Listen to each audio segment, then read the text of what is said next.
நிறைய பேர் என்ன நினைக்கிறாங்க, ஒரு டேலண்ட் இருந்தால் மேலே வந்துடலாம், இல்லை ஒரு கிஃப்ட் இருந்தால் போதும் மினிஸ்ட்ரியில். உங்கள் பாஸ்டருக்கு சொல்லலை, நான் பொதுவாக சொல்கிறேன். எல்லாருக்குமே ஒரு எண்ணம் என்ன இருக்குன்னா, நம்ம கொஞ்சம் பூம் டக்குன்னு மேலே வரணும், உடனே சபை வளரணும், உடனே லைம் லைட்டுக்கு வரணும் அப்படின்னு சொல்லிட்டு என்ன செய்கிறாங்க, இப்போ இருக்கிறவங்கள நிறைய பேர் உடனே ஒரு யூடியூப்பில் என்ன செய்கிறாங்க, பாட்டு ஏற்றி விட்டுறாங்க, ஃபேஸ்புக்கில் ஒரு 10 நிமிஷம் மெசேஜ் போட்டு விட்டுறாங்க. ஏன் ஃபேஸ்புக்கில் யூடியூப்பில் ஏற்றி விட்டுட்டோம்னா உடனடியாக நாம் உலகமெங்கும் பிரஸ்தாபப்பட்டுருவோம் அப்படின்னு நம்ம நினச்சிக்கிறோம்.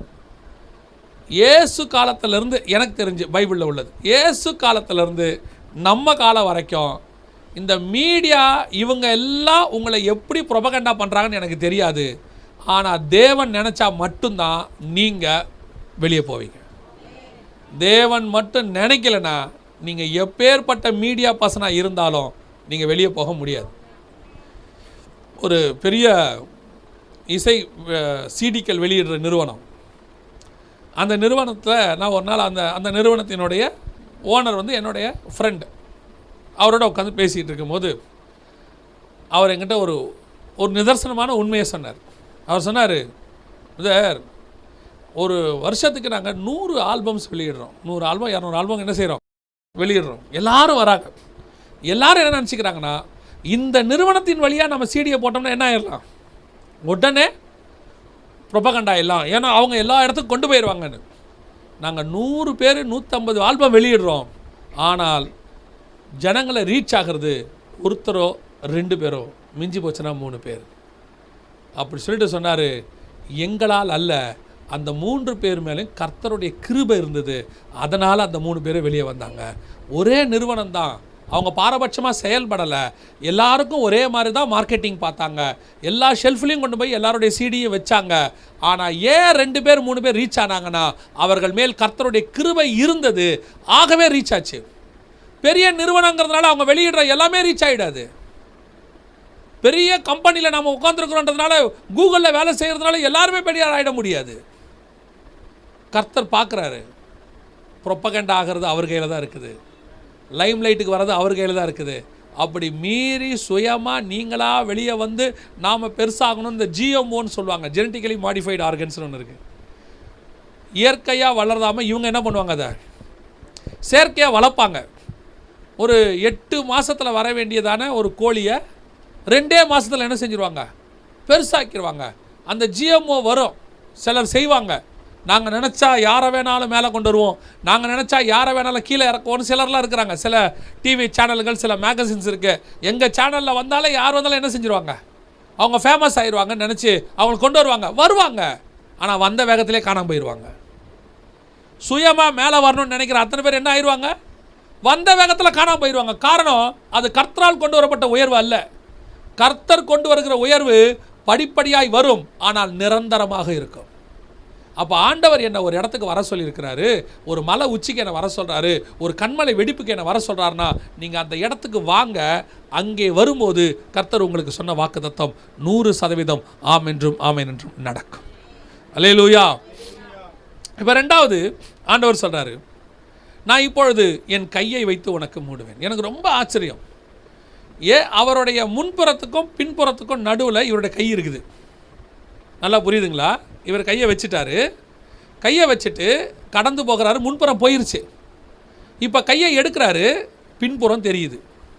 நான் சொல்கிறேங்க புரியுதா? அந்த வசனத்தின்படி அவர் கையை வச்சு மூடிட்டாரு, இப்போ முன்புறம் போயிருச்சு, பின்புறம் வரத்துக்குள்ளே இவர் என்ன செய்கிறாரு, கை எடுக்கிறாரு.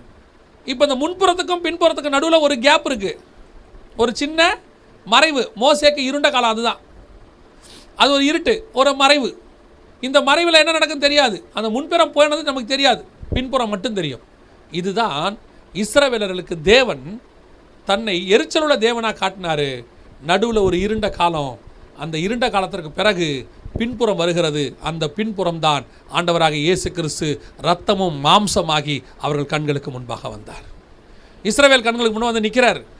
இப்போ என்ன சொல்லி அவர் சொல்கிறார்னா, எவன் மேல் இரக்கமாக இருக்க சித்தமாக இருப்பேனோ அவன் மேல் இரக்கமாக இருப்பேன், எவன் மேல் கிருபையாக இருக்க சித்தமாக இருப்பேனோ அவன் மேல் கிருபையாக இருப்பேன். அவர் இரக்கமும் கிருபையும் நிறைந்தவராய் வெளிப்பட்டார். அதுதான் அந்த பின்புறம்.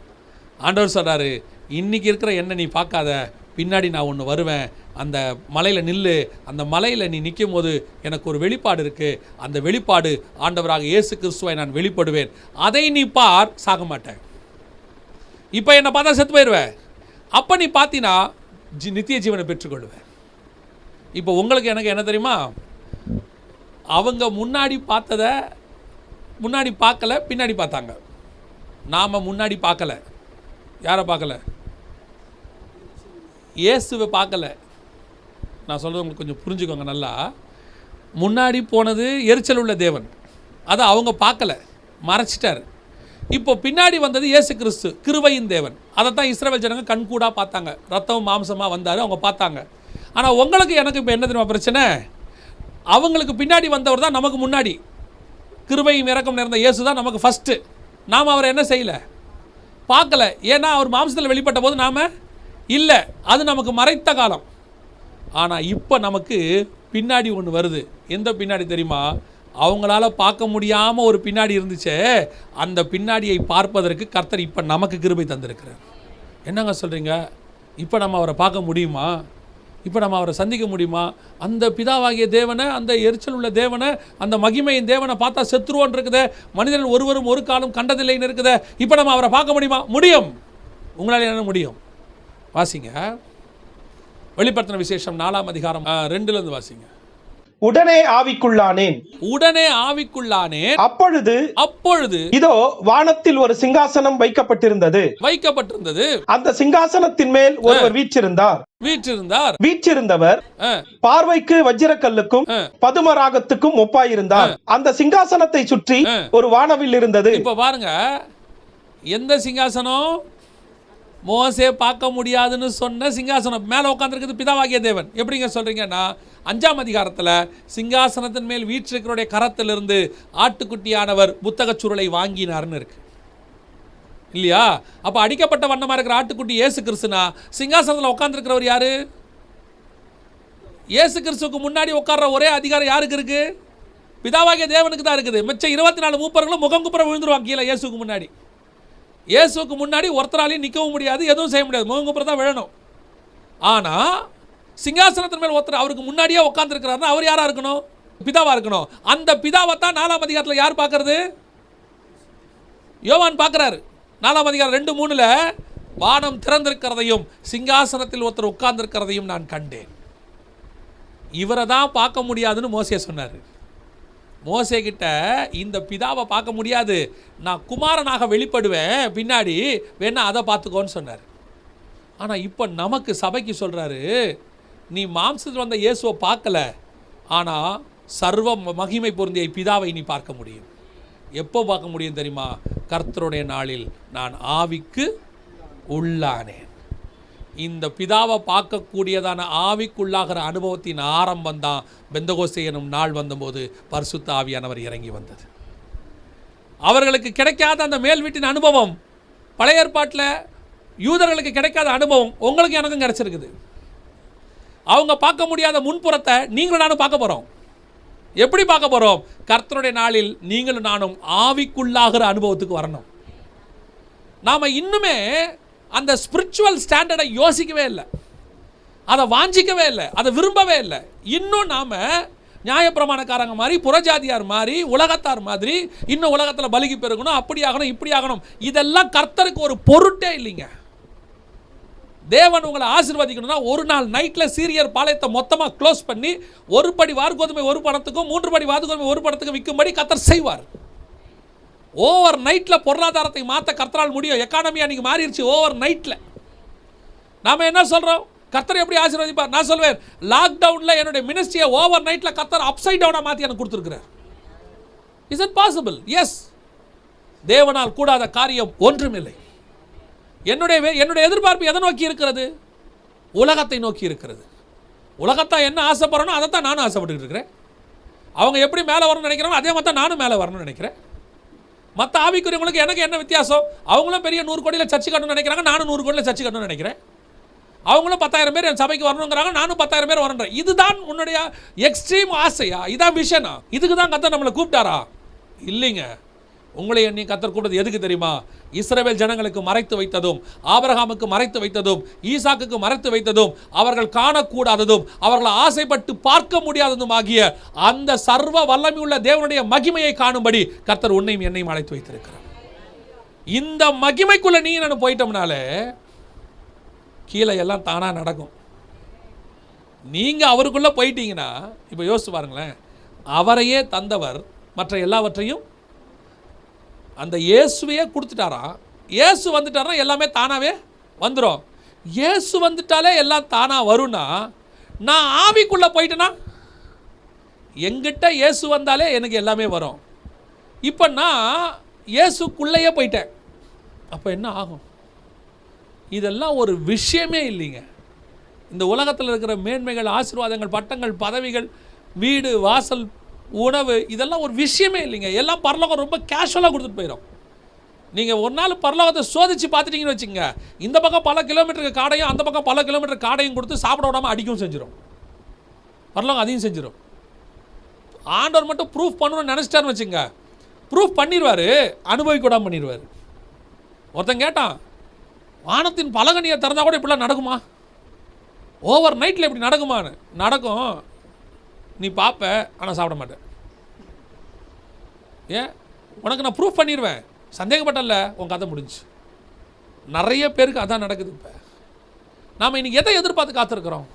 ஆண்டவரே, நான் எப்படியாவது என்னுடைய ஓட்டத்தை முடிப்பதற்குள்ள ஒரு சபையை கட்டி நான் பார்த்துறேன். இது ஒரு பெரிய விஷயமாங்க. கர்த்தர் நினச்சா 52 நாள் அலங்கத்தை கட்டி முடிச்சிருவார். ராஜாவுடைய இருதயத்தை ஏவி எல்லாத்தையும் கையில் கொடுத்து குட்டான்படாமல் பாரு. இல்லைங்க, உலகத்தையே அவன் ஆட்டி படைச்ச ராஜா. உலகத்தை தானே அவன் ஆட்டி படைப்பான். உங்கள்கிட்ட தேவையானதை கையில் கொடுத்து கொடுக்குறவன அவனை பூனைக்குட்டி மாதிரி உங்கள்கிட்ட நான் மாற்றிடுவேன். ஏங்க, யாராவது கீழே வளர்றதுக்குள்ளே கத்திச்சு கொதற சிங்கங்க, அது அவனுக்கு தான்டா சிங்கம். உனக்கு வாயை கட்டினா பூனை மாதிரி உட்காந்துருக்கும். நீ வேறு, என்டையர்லி டிஃபரெண்ட். அப்போ என்னுடைய எதிர்பார்ப்பு எதில் இருக்குது? நான் எதை எதிர்பார்த்து காத்திருக்கிறேன்? என் ஆவிக்குரிய வாழ்க்கை எதை நோக்கி போய் கொண்டிருக்கிறது? என்னுடைய எதிர்பார்ப்பு இது அல்ல. ஆண்டவரே, அவர்கள் முன்புறத்தை பார்க்க முடியாதுன்னாங்கல்ல, பின்புறத்தை பார்த்தாங்கல்ல. இப்போ நான் அந்த பின்புறத்தை இல்லை ஆண்டவரே, முன்புறத்தை பார்க்குறவனாய் நான் மாறணும். ஆவிக்குரிய வாழ்க்கை அப்படிப்பட்ட ஒரு அனுபவத்துக்குள்ளே வரணும். நான் உட்காந்தா வானத்தின் பலகனி திறந்து, வானத்தில் இருக்கிற வாசல் திறந்து, சிங்காசனத்தில் விற்றிருக்கிறவருடைய முகத்தை பார்க்கக்கூடிய அளவுக்கு என்னுடைய ஸ்பிரிச்சுவல் லைஃப் மாறும். அந்த அளவுக்கு நீங்கள் மாறினீங்கன்னா எப்படி இருப்பீங்க? எப்படி இருப்பீங்க? டிவியில் நான் போனேன் பரலோகத்துக்கு. லெஃப்டில் ஒருத்தரும் ரைட்டில் ஒருத்தரும் இருந்தாங்க. எதிர் சைடில் ஒரு குளத்தில் எல்லாரும் விளையாடிட்டு இருந்தாங்க. அப்படி இருக்காது, அப்படி இருக்காது. நீங்கள் அதை பார்த்தா, அந்த நாளில் நான் செத்தவனை போல இருந்தேன். நான் ஆவியில் இருந்தேனா, மாம்சத்தில் இருந்தேனா தெரியாது. தூதர் பாஷையை பேசினேனா, மனுஷர் பாஷையை பேசினேனா தெரியாது. எனக்கு ஒன்றுமே தெரியலையா, ஒன்றே ஒன்று தெரிஞ்சிச்சு, தேவனை நான் பார்த்து கொண்டு நின்றேன். ஏன் தேவனை பார்க்கறத விட்டுட்டு சைடில் நிற்கிறவனை நீ அங்கே பார்க்குறியா? அப்போ நீ யாரு? இல்லையா? ஏங்க, ஒரு அரசியல் தலைவர் வராருன்னா அவ்வளோ க்ரௌடும் யாரை பார்க்குது? அந்த அரசியல் க்ரௌட் தலைவரையே தான் பார்க்குது. ஏன்னா அவனுக்கு ஆசை யார் மேலே இருக்கு? அவர் தலைவர் மேலே இருக்கு. கூட வர யாரையும் பார்க்க மாட்டான். தலைவர் வந்துட்டார் பாரு, தலைவர் வந்துட்டார் பாருமா. ஆனால் மீடியாக்காரன் யாரை பார்த்துக்கிட்டு இருப்பான் தெரியுமா? எல்லாரையும் பார்த்துட்டு இருப்பான். ஏன்னா அவனுக்கு அவர் மேலே ஆசை இல்லை. அவனை பொறுத்த வரைக்கும் நியூஸ் கவரேஜ். அவன் என்ன பண்ணுவான்? க்ரௌட் எடுப்பான், கீழே இருக்கிறவங்களை எடுப்பான், எல்லாரையும் எடுப்பான். என்னென்னா எல்லாரும் எப்படி ரியாக்ட் பண்ணுறாங்கன்னு அவன் பார்த்துக்கிட்டு இருப்பான். ஏன்னா அவனுக்கு ஆசை யார் மேலே இல்லை? தலைவர் மேலே இல்லை, அவனுக்கு நியூஸ் கவரேஜ். இப்போ நீங்கள் அப்படியே தான் ஒரு சினிமா நடிகன் சினிமா பார்க்கும்போது சுற்றி எவ்வளோ கும்பலில் எல்லோரும் ஆடிக்கிட்டு இருந்தாலும் அவன் கும்பலில் ஆடுறவங்கள பார்க்கவே மாட்டான். யாரை பார்த்துக்கிட்டு இருப்பான்? நடுவில் ஆடுறான் அவன் தலைவரை தான் பார்த்துக்கிட்டே நிற்பான். எப்படி ஆடுறாரு பாருப்பா. மற்றவங்க என்ன செய்வான்? அவனை பிடிக்காதவன் கும்பலாக நின்று அப்படி வேடிக்கை பாருவான். அப்படி ரிவ்யூ எழுதுகிறவங்களாம் என்ன செய்வாங்க? ஜனங்கள் எப்படி ரியாக்ட் பண்ணுறாங்க, லைட்டிங் எப்படி இருக்குது, கேமரா, அவங்க அதை பற்றி எழுதிக்கிட்டு இருப்பாங்க. ஏன்னா அவங்களுடைய ஆசை யார் மேலே இல்லை. அப்போ இன்றைக்கி பரலோகத்துக்கு போகிறவங்க யாரை பார்க்குறாங்க? பக்கத்தில் நிற்கிறவனை, எதிரில் நிற்கிறவனை, குளத்தில் அப்போ இவங்க எல்லாம் அந்த ஆவிக்குள்ளே அனுபவத்துக்குள்ள. நீங்கள் உடனே எதுக்கு நான் இதை சொல்கிறேன்னா, நீங்கள் உடனே நினச்சிருவீங்க, அப்போ இவங்க கூட பரலோகத்தை போய் பார்க்குறாங்களே, இவங்களாம் அந்த ஆவிக்குள்ள அனுபவத்தில் இருக்கிறாங்களா? இல்லை. அந்த ஆவிக்குள்ள அனுபவத்தில் இருந்தால் அவர்கள் செத்தவர்களைப் போல இருப்பார்கள். அவங்க எப்படி இருப்பாங்க தெரியுமா? அந்த குரலை கேட்டு நான் பயந்தேன். இடி முழக்கத்தை போல ஒரு சத்தம் எனக்கு கேட்டது. அதை வச்சு அவன் ப்ரொபகண்டா பண்ணி பெரிய ஆள் ஆக மாட்டான். அதை வச்சு ப்ரொபகண்டா பண்ணி நான் ஒரு பெரிய தீர்க்கதரிசி நிரூபிக்க மாட்டான். அவன் எப்படி இருப்பான் தெரியுமா? இந்த முகத்தை நான் பார்த்துக்கிட்டே இருக்கணும், முகத்தை பார்த்துக்கிட்டே இருக்கணும். அவராக சொல்வார், நீ போ. இல்லை ஆண்டவர் நான் போகல. இல்லை நீ போ, கொஞ்ச நாளைக்கு போயிட்டு வா, இதை போய் ஜனங்களுக்கு சொல்ல. அவராக அனுப்புவார்.